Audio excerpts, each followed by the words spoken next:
Alors l'association a été créée pour effectivement commémorer la venue de François Ier à Villeneuve-Loubet. Donc c'était en 1538 et on s'est dit que c'était un événement sympathique qui pouvait intéresser les gens et mettre un peu en valeur Villeneuve-Loubet, mettre un peu en lumière cette page d'histoire. Voilà.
Donc vous avez eu un louis d'or par un sarrasin, qu'est-ce que vous allez en faire? Eh bien on va les festoyer avec mes archers. Et effectivement, on ne va pas aller bien loin, hein, mais dans la cour, je pense que je vais en avoir un peu plus. C'est important pour vous de participer à ce genre d'événement? Ah tout à fait, parce que lien de famille, j'ai ma fille qui est à côté de moi, qui est archère, et sa mère qui est au stand, et qui fait du cuir, et de la dentelle au fuseau, et beaucoup plus de choses qu'on ne le croit. Ça va faire 23 ans qu'elle me supporte, donc pourquoi pas continuer. J'avoue que être accueilli effectivement à Villeneuve-Loubet village, c'est une grosse invitation de la part des gens de Villeneuve, et on adore ça.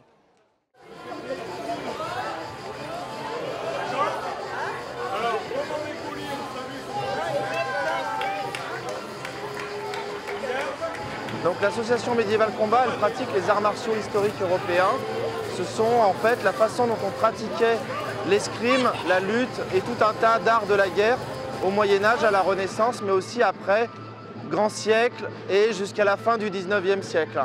Ce qu'on essaie de présenter ici, c'est des ateliers pour les enfants avec la pratique de l'épée et du bouclier avec des armes en mousse pour qu'ils puissent prendre du plaisir sans se blesser.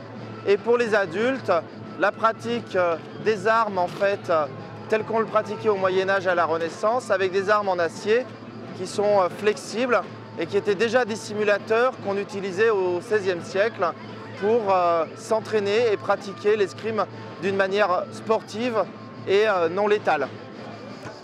Tu mets le casque ?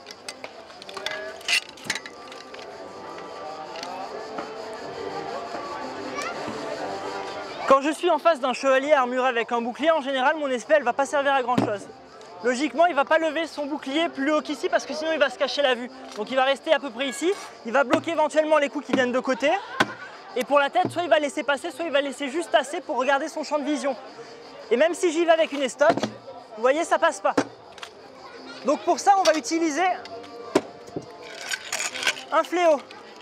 Donc comme je disais, en fait, avec le haut du fléau, le bois, on va venir choquer sur le bouclier. Et en fait, la chaîne, avec l'inertie, va venir passer. Donc imaginez, je vais le faire doucement. Vous voyez comment la chaîne part. Donc si je viens taper avec le bois ici, l'inertie va faire que les chaînes vont passer par-dessus et venir briser le bras ou l'épaule. Une fois que c'est brisé, ben, son bouclier ne sert plus à rien. Éventuellement, je peux venir choquer sur les côtés et la boule va passer derrière et venir taper dans le dos. Voilà, c'est à ça que ça sert. En fait, le poids va servir d'inertie et quand je vais taper, ben, ça va passer derrière le bouclier ou ça va passer par-dessus. Je ne le fais pas. Éventuellement, même en venant taper sur le crâne, je peux éventuellement l'assommer. Bon, il faut des volontaires, que je passe, moi. Allez, Alex. Ici, normalement, nous repérons les sorcières. Nous repérons les sorcières qu'il y a dans Villeneuve-Loubet et on les fait avouer tout ce qu'elles n'ont pas fait. C'est ça. En fait, c'est ça, c'est ce qui s'est passé pendant les 300 ans de la chasse aux sorcières. Hein. Il s'est passé qu'ils avouaient n'importe quoi et ça a duré 300 ans. Ils les ont éliminés et après ça, une fois qu'ils les ont éliminés, ils ont éliminé les docteurs. Parce qu'en fait, elles maîtrisaient très bien les plantes. Hein. Et ensuite, c'est pour ça qu'il y a eu un peu plus de peste qu'il y aurait dû avoir. Voilà.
Nous avons des groupes qui viennent. On a alors un groupe de lanceurs de drapeaux qui vient d'Italie, évidemment, et on n'en trouve que là-bas. Mais il y a également des groupes belges. Nous avons 2 groupes belges, un groupe de tambour et puis un groupe de la Fondation Charles Quint de Gand qui viennent régulièrement participer à nos manifestations. Et puis des groupes de musique qui viennent à droite, à gauche, un peu pour compléter tout ça, quoi. Donc il y a, au total, sur la fête, il y a au moins 250 personnes voilà, costumées. Alors c'est une fête bon enfant, hein, c'est destiné un peu aux familles, etc. Voilà, on ne se prend pas trop au sérieux, mais on essaye quand même que les gens apprennent un petit peu quelque chose au niveau historique. Donc c'est un peu une commémoration quand même de cet événement important.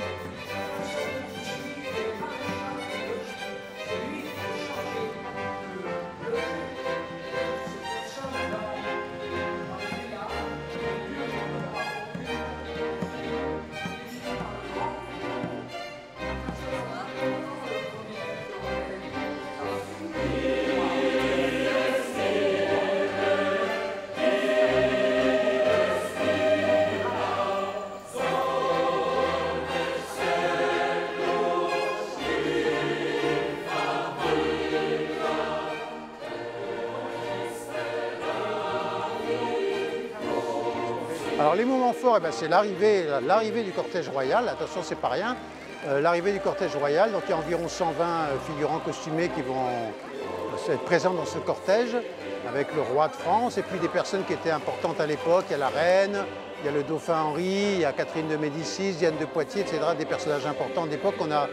Voilà, donc c'est un peu une reconstitution, si vous voulez, de l'arrivée du cortège tel qu'on peut l'imaginer aujourd'hui. Et puis il y aura, à l'arrivée du roi, un spectacle sera donné devant le roi, puisque François Ier a résidé chez nous pendant 3 semaines en 1538.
célébrer avec face.